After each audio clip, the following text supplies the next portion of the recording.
Befilmuodama mankštą projektui Sąnarių džiaugsmas judesys, noriu iš ten pasidalinti vienu pratimu mūsų giliesiems raumenims, stabilizatoriams. Tai labai linksmas, labai smagus pratimas, ką gali bet kurio amžiaus žmogus daryti, vyresniems be abejo.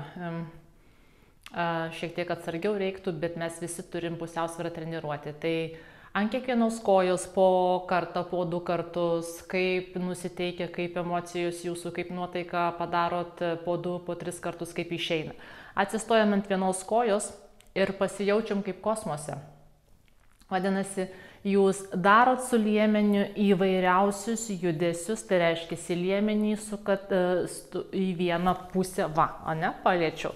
Tai turėčiau nepaliesti į kitą pusę, tiesiog koja nesiliečia. Jeigu norit, galit priekyje ten paliesti, ar ne šone paliesti, gale paliesti, bet vis taip su liemeniu įvairiausias kryptis sugalvojat ir išbalansuojat.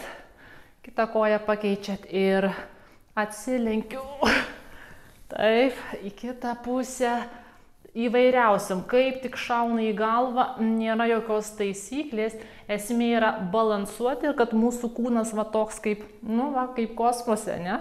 Toksai plaukioja, pasijauskime ir mes kosmose. Į šoną, į kitą šoną truputį. Prašau.